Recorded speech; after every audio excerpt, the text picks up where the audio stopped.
الحمد لله رب العالمين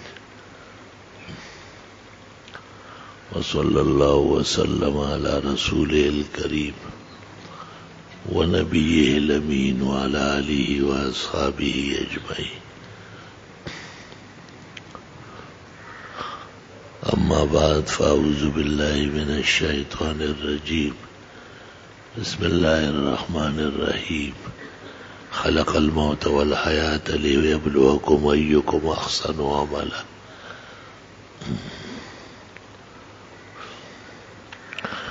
اللهم صل وسلم على عبدك ورسولك ونبيك محمد أحمد وعلى آله وأصحابه وبارك وسلم.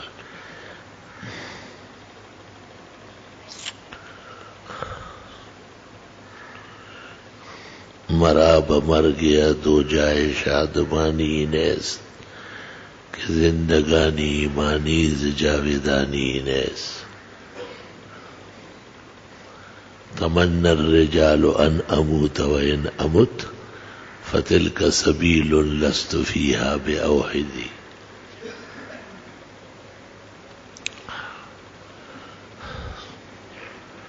گرامی قدر بزرگوں، بھائیوں اور معزز سامعین، زندگی عجیب آزمائش اور امتحانی آئینہ ہے. کوئی شخص دیر تک رہ نہیں سکتا. ایک عمر لے کے آتا ہے اور اس کے مطابق رہتا ہے. حدیث شریف میں ہے کہ رحم مادر میں جب بچہ جڑتا ہے تو اس وقت اس کی زندگی اور اس کے نشے و فراز ایعیش ام یموت، اسعید ام شقی، ایرزق ام یحرم، اس قسم کے 5-6 باتیں ہیں. کتب من قبل ان نبرأہا، اس کے پیدا ہونے سے پہلے ہی وہ درج ہو جاتی ہے، جس کو نوشتہ تقدیر کہتے ہیں. دنیا میں یہ آتا بھی ہے اپنے اختیار کے بغیر اور پھر جاتا بھی ہے. اللہ تعالیٰ نے اس کی رہنمائی کے لیے بہت بڑا ساز و سامان اس کو دیا ہے اور بڑی دنیا میں اس کو چھوڑا ہے. آدم علیہ السلام اور حضرت حوا بی بی جب وہ اس دنیا میں بھیج دیے گئے تو ان کو کہا وَلَكُمْ فِيهَا مُسْتَقَرٌّ وَمَتَاعٌ إِلَىٰ حِينٍ، ایک وقت تک رہنا ہے اور فائدہ لینا ہے. ہمیشہ تو نہیں رہ سکتے ہیں، ہمیشہ رہنے والی بس ایک اللہ کی ذات ہے. انبیاء علیہ السلام بہترین جماعت ہے اور وہ صفوۃ الصفوہ ہے، چنے ہوئے لوگوں کا خلاصہ اور نچوڑ ہے. اہل سنت والجماعت کے تمام طبقات کا اس پر اتفاق ہے کہ زمینی مخلوقات میں انبیاء علیہ السلام بلند و برتر ہیں. آسمانی خلائق میں ملائک ہے. وَكَم مِّن مَّلَكٍ فِي السَّمَاوَاتِ لَا تُغْنِي شَفَاعَتُهُمْ شَيْئًا إِلَّا مِن بَعْدِ أَن يَأْذَنَ اللَّهُ لِمَن يَشَاءُ وَيَرْضَىٰ. کتنے فرشتے ہیں آسمانوں میں جو کچھ بھی نہیں کر سکتے، نہ کسی کی سفارش کر سکتے ہیں، اللہ کے حکم کے تابع دار ہے. جیسے ان کو کہا جائے ایسے ہی کرتے ہیں.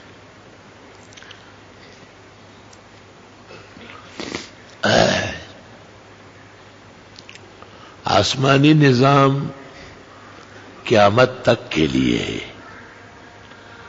تو آسمانی مخلوقات کو عمر بھی لمبی دی گئی. علی تحقیق فرشتے ایک ہی دفعہ پیدا ہوئے ہیں، قرب قیامت میں ایک ہی دفعہ فنا ہوں گے. 8 وہ جو حاملان عرش ہے اور 4 یہ مقرب. ان کے بارے میں بیشتر علماء اہل سنت کہتے ہیں کہ یہ تغیرون، تھوڑی دیر کے لیے اضمحلال اور معمولی سی،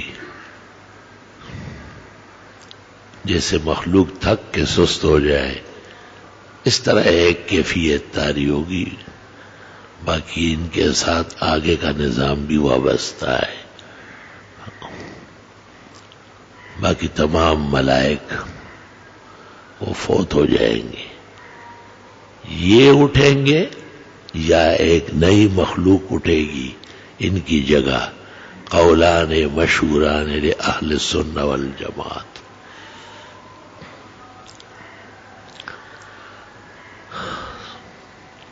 درمیان میں ان میں توالد، تناسل، تناکح، کھانے پینے وغیرہ کے عوارض نہیں. وما جعلناہم جسدا لا یاکلون الطعام وما کانوا خالدین. انسانوں کے بارے میں اللہ کہتے ہیں ہم نے ان کو ایسا جسم نہیں دیا ہے کہ یہ کھائے نہیں یا ہمیشہ ہی رہے. اول تو کھائیں گے اور پھر ہمیشہ نہیں رہیں گے، مریں گے. یہ کھانا قوام حیات بھی ہے اور یہ سبب فنا بھی ہے. لا الہ الا اللہ وحدہ لا شریک لہ لہ الملک ولہ الحمد وعلی کل شیء قدیر.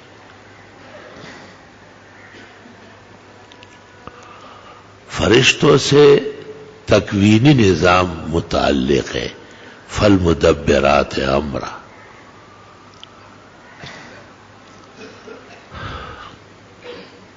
اور انبیاء علیہ السلام سے شرائع وابستہ ہے.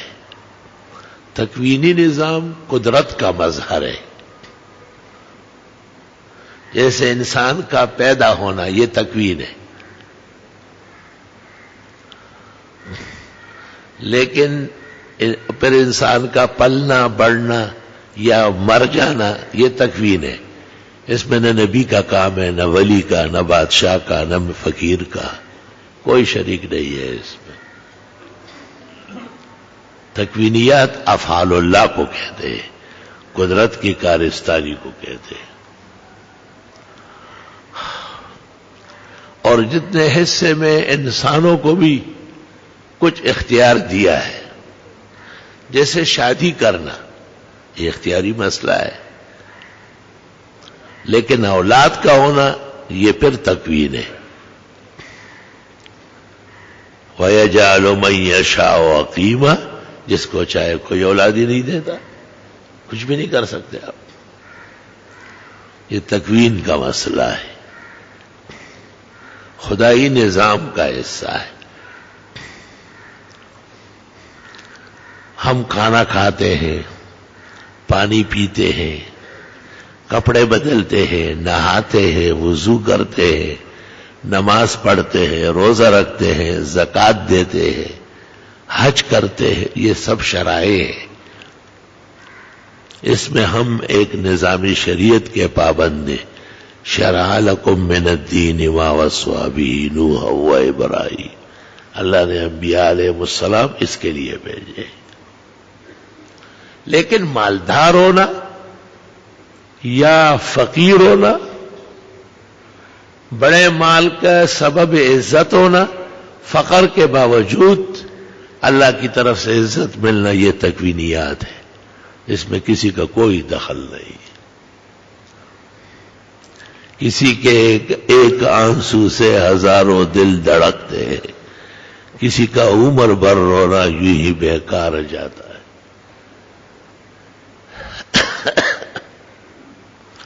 کسی کو اتنی اولاد دے دیتا ہے کہ وہ کہتے ہیں سنبھلے گی کیسے.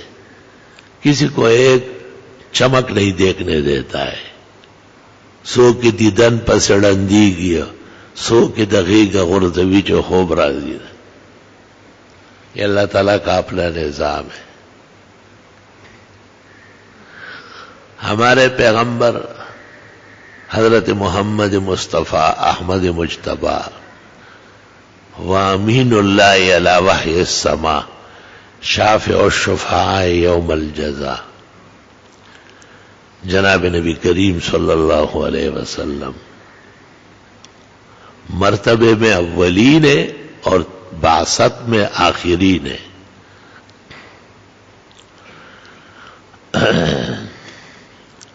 اور آپ کے بعد تمام نظام نبوت کو آپ پر ختم کیا گیا اور رہتی دنیا تک بس یہ پیغمبر ہوں گے. پہلے تو ایک ایک وقت میں کتنے جمع ہوئے ہیں. حضرت موسیٰ و حضرت ہارون مصر کے لیے تھے, حضرت شعیب مدین میں تھے.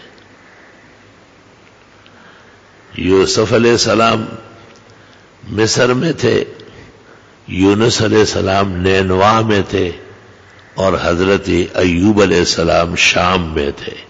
ایوب علیہ السلام یوسف علیہ السلام کے داماد ہیں. حضرت کی 2 بیٹیاں اور 1 بیٹا زلیخا سے ہوئی. ان میں ایک رحمت نام کی جو بیٹی ہے روح المانی میں ہے, اس کا عقد میمون حضرت ایوب سے ہوا ہے.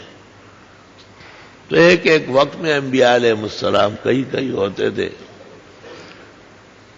اللہ کا تکوینی نظام تھا, کیونکہ مصر اور مدین آپ نقشے میں دیکھیں گے جیسے کراچی اور حیدرآباد.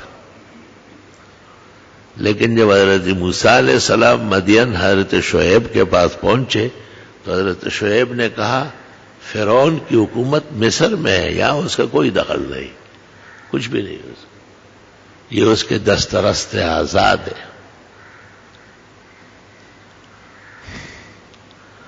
اس لیے شعیب علیہ السلام کی تعلیمات مصر کے لیے نہ تھی.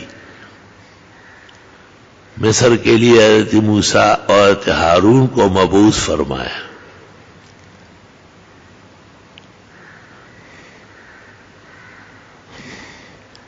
حضرت آدم علیہ السلام اور حضرت نوح علی تحقیق ہند میں آئے ہیں. ابراہیم علیہ السلام تک تقریباً ہند میں آئے.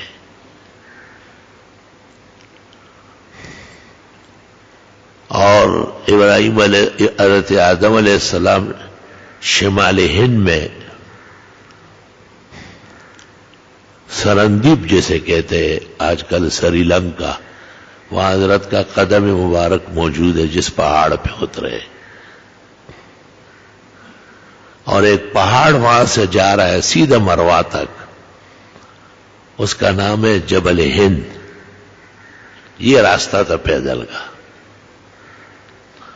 طوفان نوح کے وقت سمندر مل گیا آپس میں, پہلے ادھر تھا اور ادھر درمیان میں پہاڑ تھا.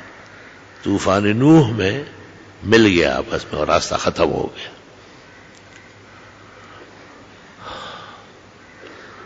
وَجَعَلْنَا ذُرِّيَّتَهُ هُمُ الْبَاقِينَ. نوح علیہ السلام کی اولاد 4 بیٹے, انہیں 3 بیٹے سام, حام, یافس, اور کنان تو خود کافر مرا, ڈوب گیا, لیکن اس کا بیٹا تھا خوشنگ جو خوشرنگ کہلاتا تھا. 3 بیٹوں اور 1 پوتے سے اللہ فرماتے نسل چلی ہے. اس لیے 4 دانگ عالم. عربی میں کہتے الاطراف الاربع, پشتو میں کہتے سلور کنج دنیا.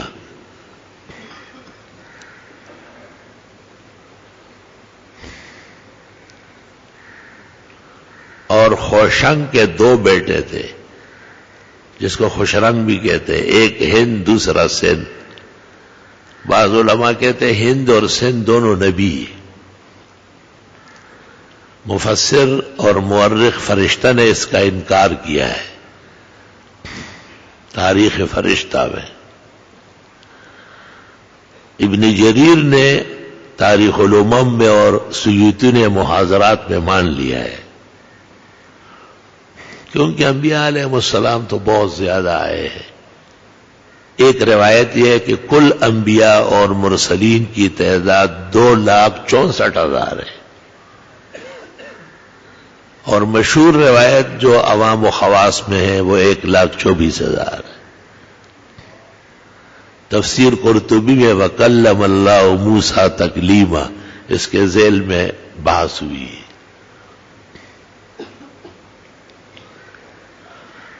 تمام زمانوں میں ایک جگہ سے دوسری جگہ بہت دشوار تھا جانا، تو اللہ تعالیٰ نے انبیاء علیہ السلام بھی ہر علاقے وَإِن مِّنْ أُمَّةٍ إِلَّا خَلَا فِيهَا نَذِيرٌ، ہر امت، ہر انبوہ، ہر جگہ رہنے سہنے والوں کے لیے اللہ نے عذاب سے ڈرانے والا ایک پیغمبر یا اس کا نائب وہاں بھیجا ہے. وَلِكُلِّ قَوْمٍ هَادٍ، ہر قوم کی ہدایت کا انتظام ہوا ہے، کسی کو بے ہدایت نہیں چھوڑا ہے. وہ 13 یا 17 پیغمبر جو ہندوستان میں آئے، اکثر کے نام میں گل ہے اور خان ہے، خان گل، گل خان، گلزار، اس قسم کے نام ہیں ان کے.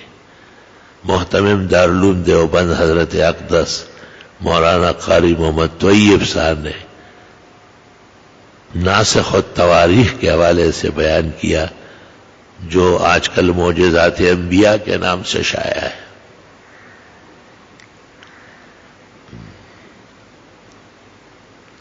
گل اور خان یہ پختونوں کے نام نہیں، یہ انبیاء کے نام ہیں. لوگ کچ فہمی اور کم فہمی سے نہیں سمجھتے.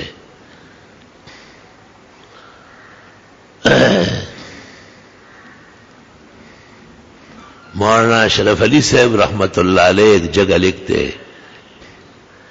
کہ جب میں پیدا ہوا تو گلی میں ایک ملنگ آیا، قلندر درویش. اس نے کہا کیا ہوا ہے اس گھر میں لوگ آتے جاتے؟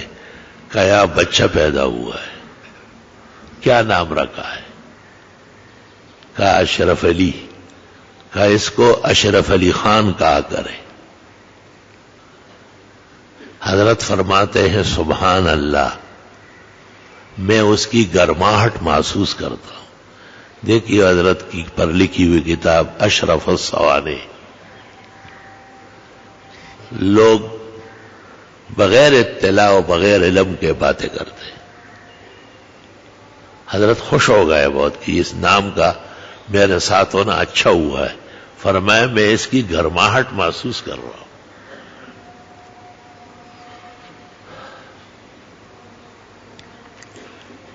اللہ اکبر و کبیرہ. دنیا کا جو نظام ہے وہ 2 قسم کا ہے. ایک تکوینیات ہے جس میں ہم اور آپ استعمال ہو رہے ہیں، بے بس ہے، اب کچھ کر نہیں سکتے. وہ اللہ تعالیٰ کی طرف سے براہ راست ہے. اس میں توالد ہے، بچے پیدا ہونا، ان کا زندہ رہنا، ان کا خیریت سے جوان ہونا، ان کا کام میں لگنا، یہ سب تکوین ہے. اور انہیں نیک راستہ بتانا، ان کی بہترین تعلیم و تربیت کرنا.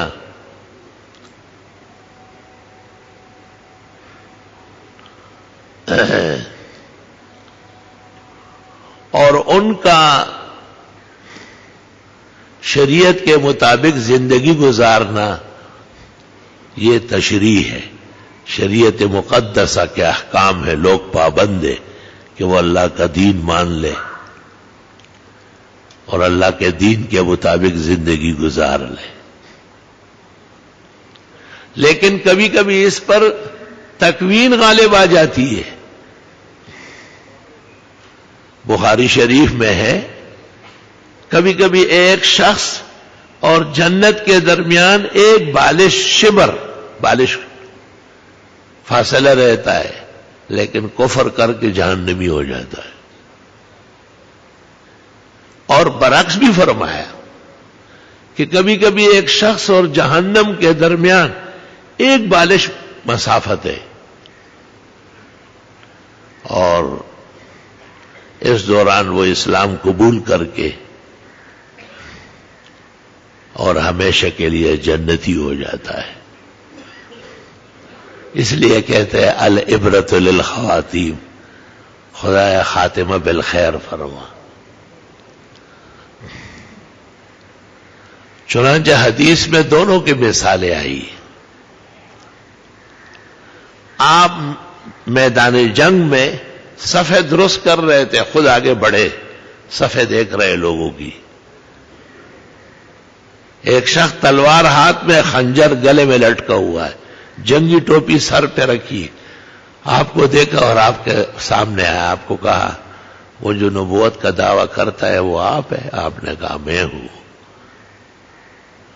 حضرت کو دیکھا اور دیکھنے کے بعد کہا یہ چہرہ تو جھوٹے کا ہوتا ہی نہیں. اگر میں آپ کے ساتھ ہو جاؤں مجھے کیا ملے گا؟ کہ جنت ملے گی. چنانچہ اس نے آپ کے ہاتھ پر کھڑے کھڑے کلمہ پڑھا اور ادھر سے لڑنے لگا. جب لاشیں اٹھائی جانے لگی اس کی بھی نکل آئی. آپ نے فرمایا نہ نماز پڑھی، نہ روزہ رکھا، نہ زکوٰۃ دی، وقت ہی نہیں ہوا اور جنت پہنچ گیا. آپ نے اس وقت بھی فرمایا کہ اعتبار ختام کا ہے. بخاری شریف میں یہ بھی ہے کہ ایک شخص ایسا لڑا کہ ما ترک شاذۃ ولا فاذۃ، نہ ادھر کسی کو چھوڑا نہ ادھر، لاشوں پر لاشیں مشرکین کی گراتا رہا. اور اکثر صحابہ کہتے ما اجزأ منا اليوم احد، اس جیسے بہادری آج کسی نے بھی نہیں کی ہے. اللہ اکبر.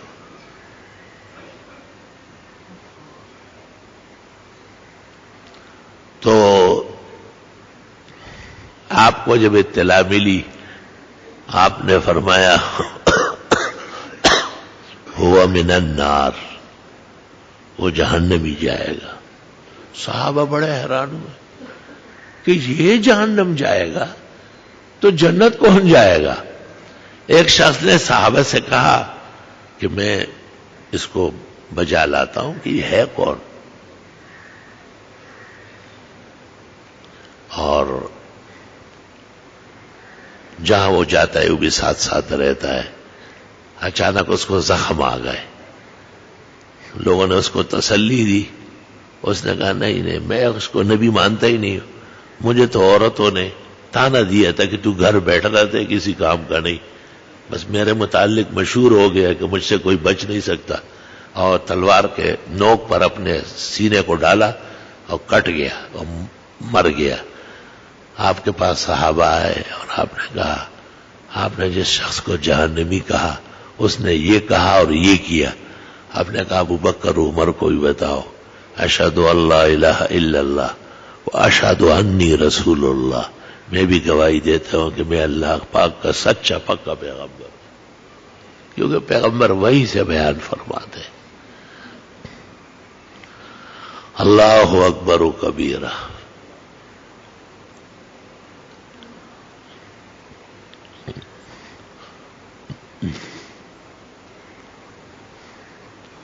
تو دو نظام ہوتے ہیں. ایک نظام کے تحت ہم بالکل مجبور ہے، اس سے ہم کچھ نہیں کر سکتے. ہمیں اس پورے جسم کے بارے میں یہ معلوم نہیں کہ آنکھیں اندھی ہوگی تو مریں گے یا پیر شل ہوں گے تو مریں گے. سننے میں کمی آئے گی یا دید میں کمی آئے گی. اللہ اکبر و کبیرہ. یہ تو درکنار کہ میں پہلے مروں یا بیوی پہلے مرے. یہ جاننا کہ کون کس کو نصیب ہوگا، کون زمین میں جائے گا، کون دریا میں ڈوبے گا اور کون آگ میں جھلسے گا، یہ تو وما تدری نفس بأی ارض تموت، کوئی بھی نہیں جان سکتے کہ کہاں وہ مرے گا. وما تدری نفس ماذا تکسب غدا، نہ یہ پتہ ہے کہ کل کیا کمائے گا.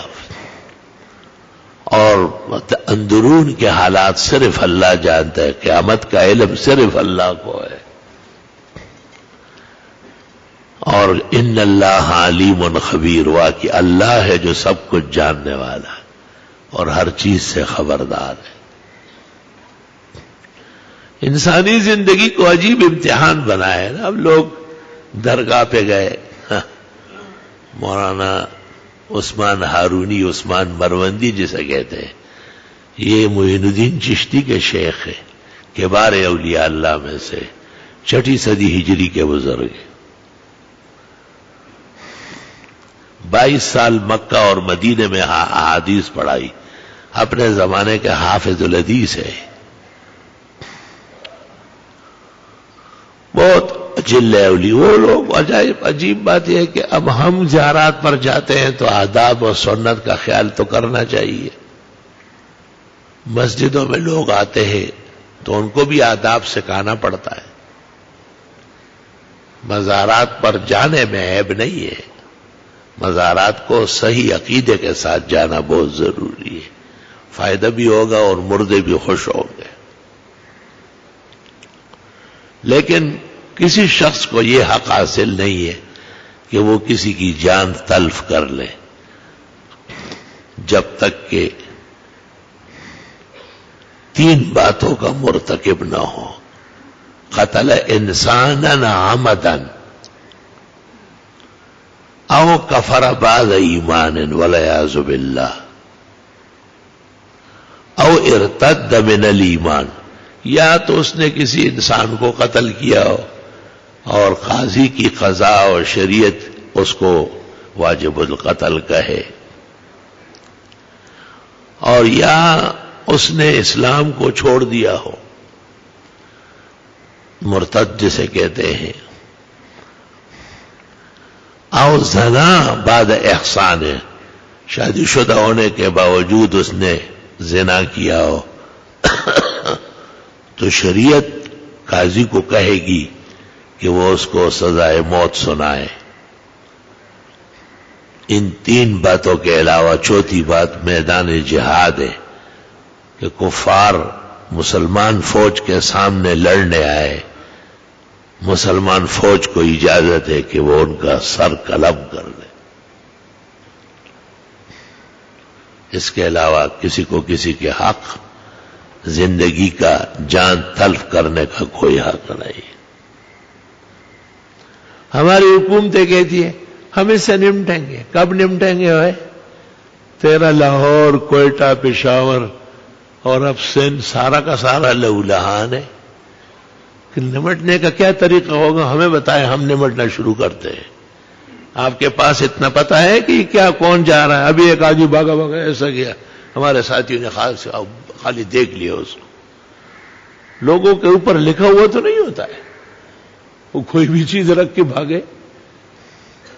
وزیر اعظم صاحب کے پاس الدین کا چراغ ہے، شرم تم کو مگر نہیں آئی صاحب. وہ ایک آدمی نیچے پڑا ہوا تھا، اوپر جو آدمی بیٹھا تھا وہ پٹائی کر رہا تھا. وہ نیچے والا کہہ رہا تھا کہ پھر کرو گے نا، کیسے مار رہا ہوں تجھے.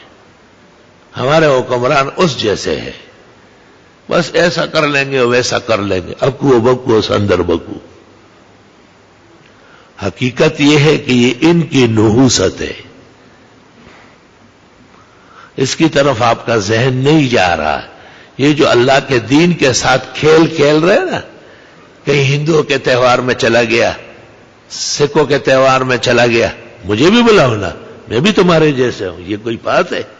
یہ آپ کس کی نمائندگی کر رہا ہے؟ خیر تو ہے آپ کو؟ آپ کا کوئی عقیدہ ایمان نہیں ہے کیا؟ وہ آئے اور آپ کو کہے کہ مجھے کلمہ پڑھواؤ اور صف میں کھڑا کرو، کبھی بھی یہ نہیں کہیں گے. آپ اتنے عام سے ہو چکے ایک ووٹ ذلت کے لیے. اسلام میں اقلیتوں کو امن و امان دینا مسلمان فرمانروا کا فرض ہے، اور وہ اسلامی ملک اس کے ساتھ وفاداری، اس کا عہد و پیمان منوا لے. فلہم ما لنا وعلیہم ما علینا، پھر جو ہمیں فائدہ پہنچے گا ہم ان کو بھی پہنچائیں گے.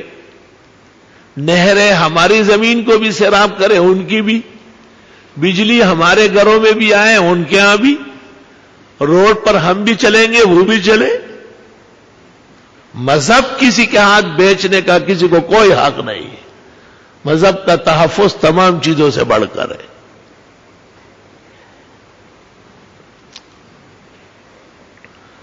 رسول اللہ صلی اللہ علیہ وسلم کی خدمت اقدس میں جب ان لوگوں کی شکایت کی جنہوں نے اسلامی نظام مسلمانوں کا برحق مانا اور جب تک ایمان نہیں لائے تو انہوں نے کفر کا جرمانہ دینا چاہا جسے جزیہ کہتے ہیں. وَيُعْطُوا الْجِزْيَةَ عَنْ يَدٍ وَهُمْ صَاغِرُونَ، اپنی ذلت کفر کی وجہ سے جزیہ دیتے رہے. باتوں کو غور سے سمجھا کرو. جزیہ کے معنی ہے کفر کا جرمانہ. اسلامی سلطنت ان سے لے گی، یہ مسلمانوں سے سب کچھ وصول کر رہا ہے.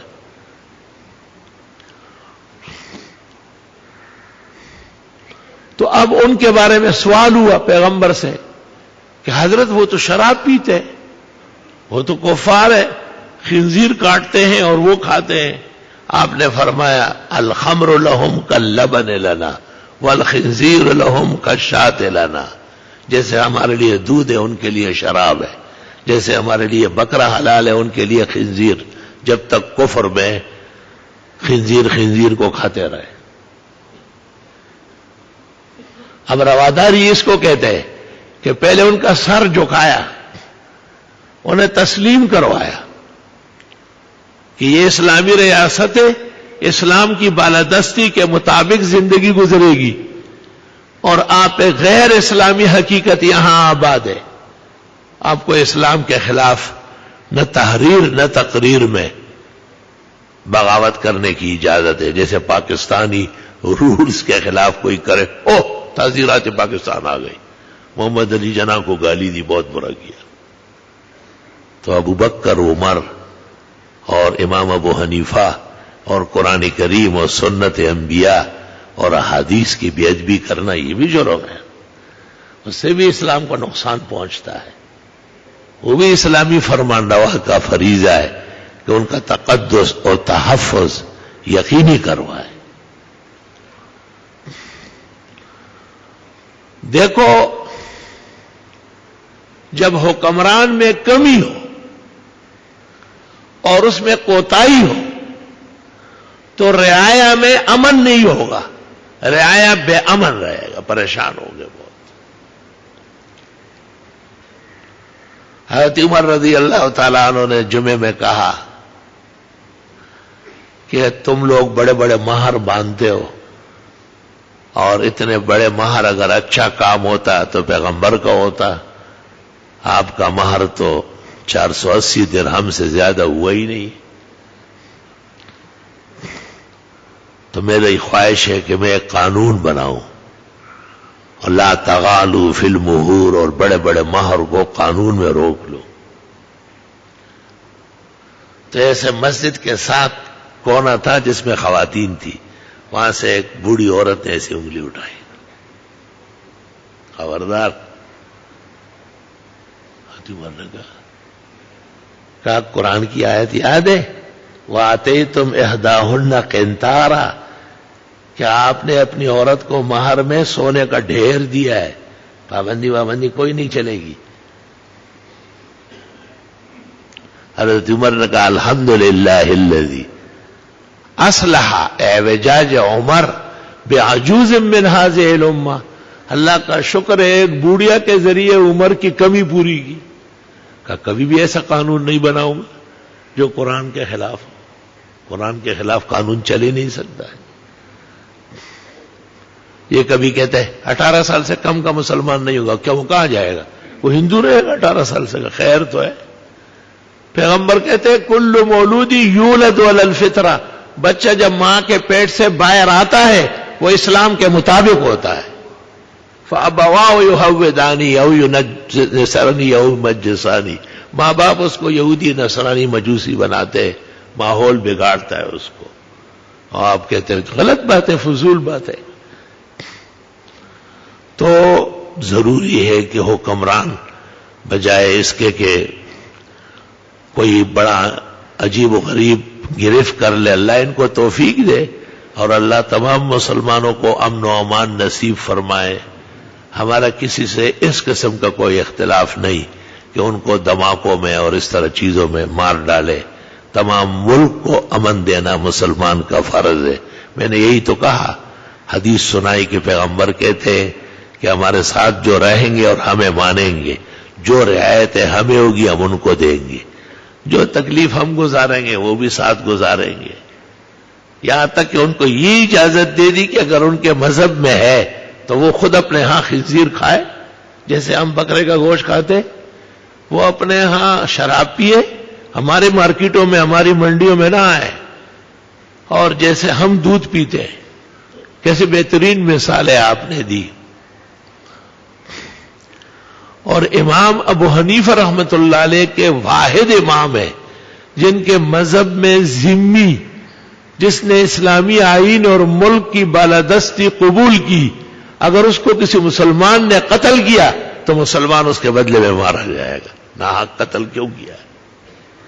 اس طرح مستامن جو ہندوستان سے یا کسی اور کفر ملک سے ویزے پر آتا ہے، تاشیر لے کے آتا ہے، اس کو مستامن کہتے ہیں کہ ہم آپ کے ملک کے رولز کے مطابق آ رہے ہیں، اگر اس کو بھی کسی نے نقصان پہنچایا اسلامی حکومت گرفتار کرے گی اور وہی سزا دے گی اس کو۔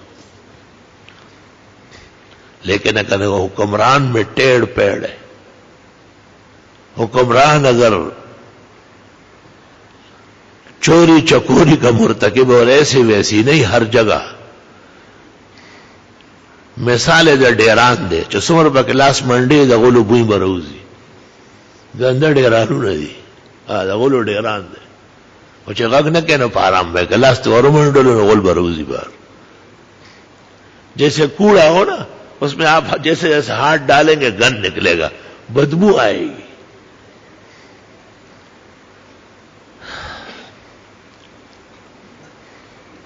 بنو امیہ میں ایک ایسا سرتاج گزرا ہے جن کو عمر ثانی کہا گیا ہے، عمر ابن عبدالعزیز، 101 102 103 یا 104 میں انتقال کر گیا ہے، اور امت مسلمہ کے فقہاء و محدثین کا اتفاق ہے کہ یہ پہلا مجدد ہے اس امت کا، جو آپ نے کہا ہر 100 سال بعد ایک مجدد آئے گا جو دین کو نئے سرے سے پیش کرے گا اور جو کمی کوتاہیاں ہے وہ ٹھیک کرے گا۔ مسجد میں کنگھی کرنا حرام ناجائز ہے، کنگھی اپنے جیب میں ڈالو، گھر جا کے اپنے اندر کنگھی مارو، پھر مسجد اس کام کے لیے نہیں ہوتی کہ تو وہاں کھڑے ہو کے کنگھیاں مار رہا ہے، کچھ شرم اور حیا کرو۔ عمر ابن عبدالعزیز رحمت اللہ علیہ، ان کا ایک واقعہ اچانک یاد آیا کہ وہ ان کے زمانے میں ایک چرواہے نے دیکھا کہ ایک بھیڑیا ویسے بھیڑ بکریوں کے ساتھ چرتا تھا، گھاٹ پر بھیڑ بکریاں پانی پی رہی ہے اور ایک بھیڑیے نے ایک بھیڑ کو پکڑ لیا۔ چرواہے نے بہت کوشش کی لیکن وہ گھسیٹتا ہوا لے گیا، تو اس چرواہے نے افسوس کیا، محاضرات میں ہے، اور بہت دکھ بھرا فریاد کیا، اور اس نے کہا مات امیر المومنین علی او ظلما، امیر المومنین آج یا مر چکا ہے یا وہ ظلم کا مرتکب ہوا ہے، رعایا کے اندر بغاوت شروع ہو گئی۔ یہ بھیڑیا میری بھیڑوں میں کئی سال سے چل رہا تھا، کبھی کسی بچے کو ہاتھ نہیں لگایا، چنانچہ وہ وقت وہ لمحہ دیکھا گیا تو عمر ابن عبدالعزیز کا وصال ہو گیا تھا۔ تو آپ اور کوئی دہشت وحشت کیا سیدھا کریں گے، کم از کم اپنی اصلاح کر لے، وہ بھی اور ہم بھی اور ہر مسلمان۔ اللہ ہمیں گناہوں سے، ظلم و ستم سے حفاظت و امان نصیب فرمائے۔ وآخر دعوانا بسم اللہ الرحمن الرحیم. جو جوابات سننے کے لیے آگے بڑھ رہے ہیں وہ نمازیوں کا خیال رکھیں. لکھا ہے دعا و سلام کے بعد کہ اللہ تعالیٰ آپ کو صحت تندرستی عطا فرمائے اور آپ کا سایہ ہمارے سروں پر سلامت رکھے اور ہم آپ کے دینی علوم سے ہمیشہ مستفید ہوتے رہیں. میرا سوال ہے کہ اسلام میں مرد کو 4 شادیوں کی اجازت کیوں ہے؟ 3 یا 5 یا اس سے زیادہ کیوں نہیں جائز؟ اس کا جواب ہمیں تسلی بخش دے جائے. اگر 5 کی اجازت ہوتی تو پھر آپ کہتے کہ 6 کی اجازت کیوں نہیں؟ اگر 6 کی اجازت ہوئی تو آپ یہ سوال تو پھر بھی ہوتا. اس سوال کا کوئی روڈ نہیں ہے، نہ کوئی روڈ پرمٹ ہے.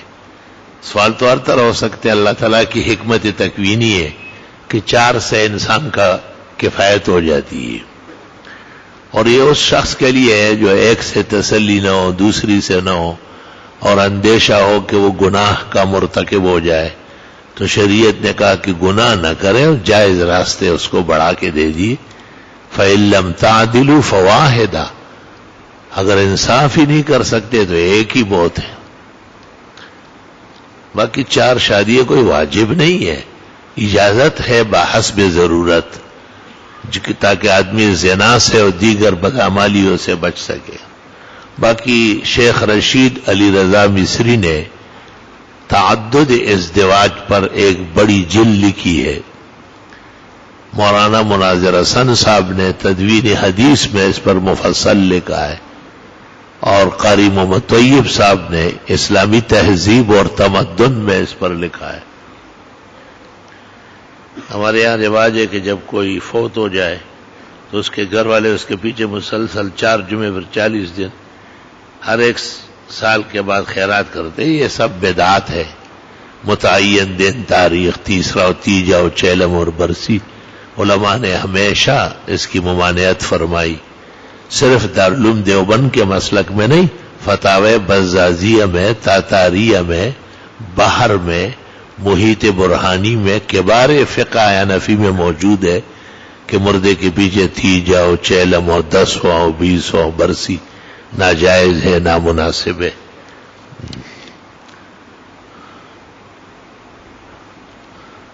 میں نے سنا ہے کہ آپ نے بیان میں کہا کہ اسٹرابیری کا پھل حرام ہے کیونکہ یہ جہنم کا پھل ہے، جبکہ پھل جو ہری بری ہے یہ ہے وہ اکو بکو سندر بکو.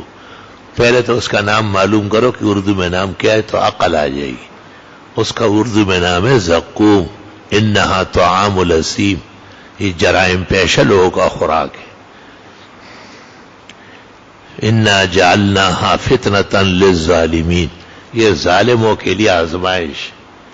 انہا شجرۃ تخرج فی اصل الجحیم، یہ وہی درخت ہے جو جہنم کے تل میں اگے گا.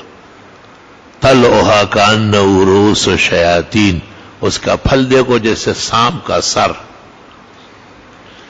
انہم لیاکلون منها ویملؤون منها البطون، یہ وہی کھاتے ہیں، پیٹ بھرتے ہیں اس سے.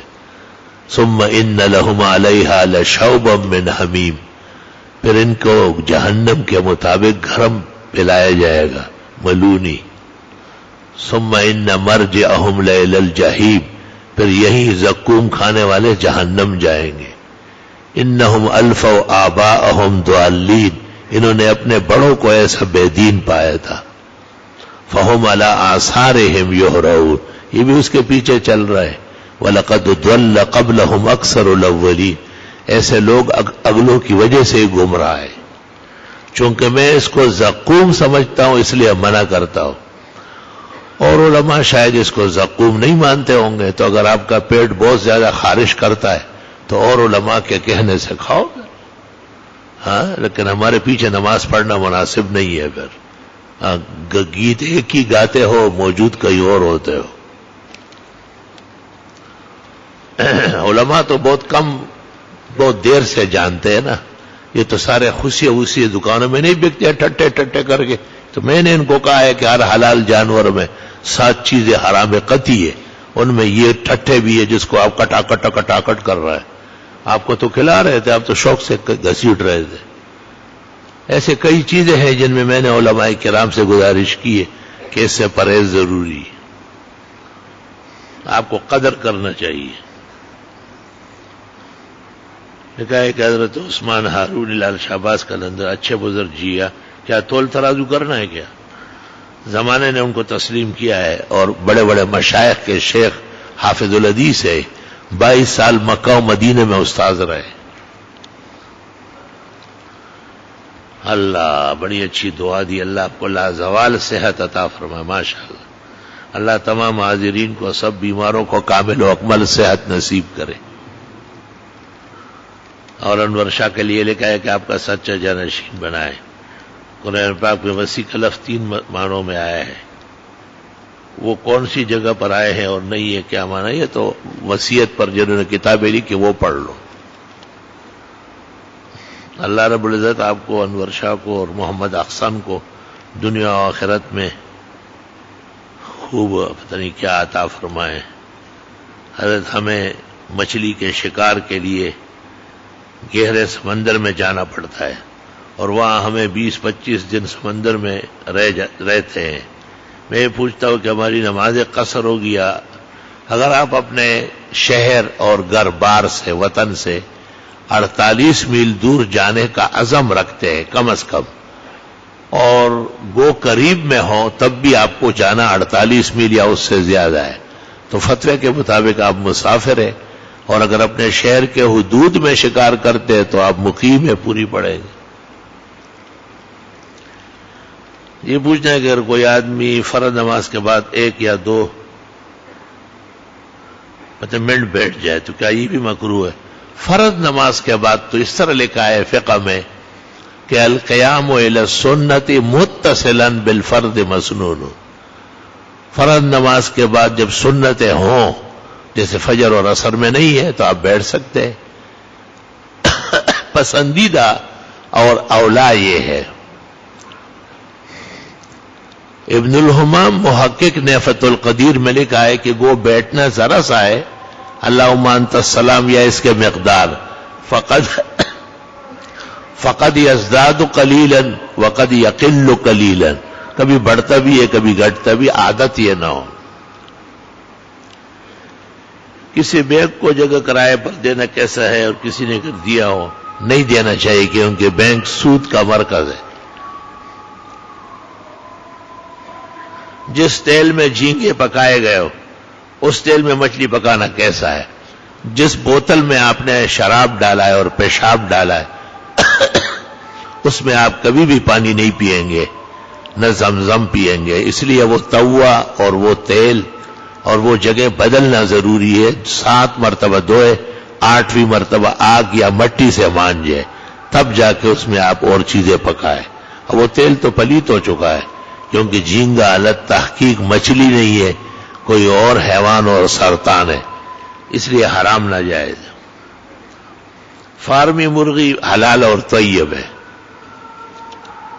اگر کسی عورت کا ناجائز حمل ہو جائے، اس کی وجہ 2 خاندانوں میں دشمنی کا خطرہ ہو، تو اس حمل کو کتنے مہینے کے اندر ختم کرنا ہے؟ 4 مہینے سے پہلے۔ کیا کسی مسجد میں جماعت ہونے کے بعد دوسری جماعت ہو سکتی؟ کبھی کبھی تو خیر ہے، مستقل عادت نہ بنے، پھر بھی جس جگہ جماعت ہوئی ہے اس جگہ سے ہٹ کے جماعت کرے۔ جبکہ صدر کے پاس ایک مسجد کے وضو خانے میں امام ابو حنیفہ کے حوالے سے فتویٰ لکھا ہے کہ دوسری جماعت اصل مذہب حنفیہ کا عدم جواز جماعت ثانیہ ہے، لیکن کچھ ہیئت کی تبدیلی کے ساتھ متاخرین نے اجازت دی۔ کمیشن لے کر کسی 2 بندوں کے درمیان سودا کرانا کیسا ہے؟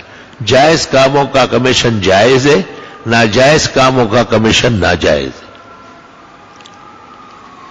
اگر کسی شخص کو اپنے اوپر اعتماد نہیں کہ مسجد کے لیے اٹھ جاؤں گا تہجد کے لیے، اس نے پہلے ہی وتر پڑھ لیے، تہجد نہیں پڑھا، جو بعد میں تہجد کے وقت نیند سے اٹھا تب نہیں پڑھ سکتا ہے، وتروں کے بعد صبح صادق تک نفل ناجائز ہے۔ راؤ ذوالفقار علی صاحب کی طبیعت خراب ہے، اللہ صحت شفا دے۔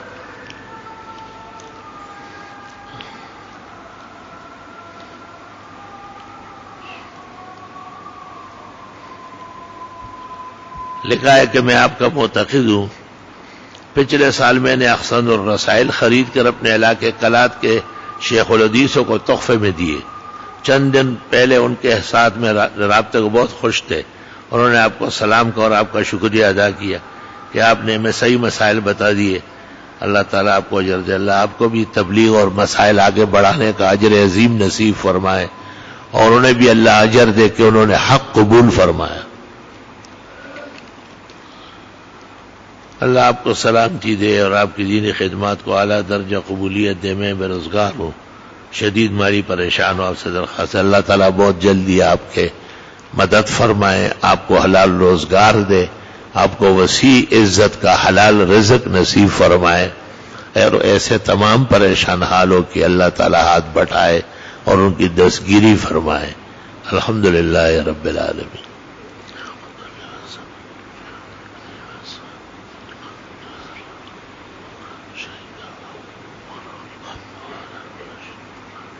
جنہوں نے بیماروں کے لیے کہا اللہ انہیں صحت دے، جنہوں نے مرحومین کا ذکر کیا اللہ ان کو بخشے، جنہوں نے رزق کی وسعت اور برکت کی دعا کی اللہ نصیب فرمائے، اور یہ عظیم سانحہ جو ملک میں ہوا اللہ ان کے بے گناہ مسلمان جو مرے ہیں شہداء و سعداء بنائے، جو زخمی ہیں ان کو صحت و زندگی دے، جو گھر اجڑ گئے غمگین ہو گئے اللہ ان دونوں جہانوں کی کامیابی و تسلی و تشفی کا سامان نصیب فرمائے. صلی اللہ علیہ وسلم.